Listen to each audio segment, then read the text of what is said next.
Time now for your forewarned weather with Cedric Haynes. All right, happy Friday, everyone. Let's talk about your forecast as we move into the upcoming weekend. The good news is no major weather issues expected for your upcoming weekend. So if you've got outdoor plans, it's going to be a fantastic weekend to get outside and enjoy. We got temperatures in the mid-20s up towards Cache Valley, upper 20s over near Castle Country, 28 in the West Desert area, 25 in Milford, 34 degrees at Blanding, 29 in Moab, and 31 degrees in Cedar City. So this high-pressure ridge continues to slide across the state today, pumping in the warmth.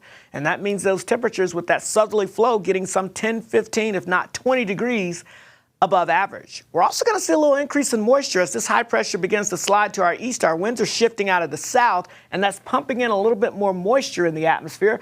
Not really talking about any rain or snow, but we are talking about an increase in some scattered clouds right now for areas along and south of I-70. But I think with that southerly flow throughout the day, we'll see more of those clouds working their way north. So we'll call it partly cloudy skies throughout the day. This is ahead of a low pressure system that's going to dive down well to our south this weekend. So again, not going to bring us any significant impacts. As far as today goes, highs in the mid to upper 50s across northern Utah. Temperatures near 60 from Delta to Nephi. We'll stay in the 50s from Vernal over towards Price, but low 60s for Moab, 54 in Blanding, and looking at temperatures, 58 Cedar City, 68 in St. George. Thinking about getting the car washed? Well, the weekend is your friend for that. Looking good today, Saturday, and Sunday with no issues and no chances for any precipitation problems.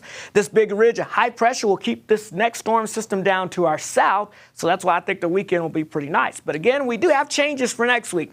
The first wave moves in for the first half of the week. That'll bring us a cooler and more unsettled weather pattern, especially by the time we get towards your Tuesday and Wednesday. And then as we get towards the end of next week, heading into next weekend, I think that's when we'll see an even colder and more unsettled weather pattern beginning to shape up across the area.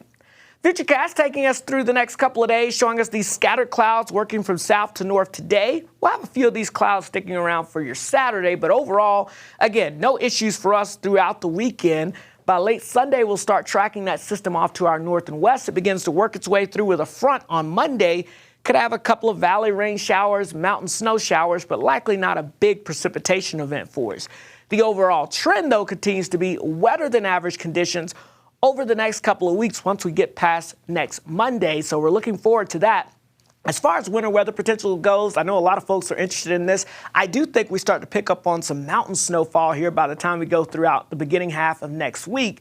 But notice, not a lot showing up for the valley locations. But by the time we get into that colder second half of the week storm system, you'll notice, we start to put in the valleys and the mountains start to pick up on some of those more significant snow totals. So again, there's hope, but we've got to get there. All right, St. George, upper 60s through the weekend with a mixture of sun and clouds with chances of precipitation arriving heading into next week. Meanwhile, the Wasatch Front well above average this weekend with a mixture of sun and clouds. And we'll start tracking some precipitation chances and cooler temperatures next week. All right, quick check of your traffic.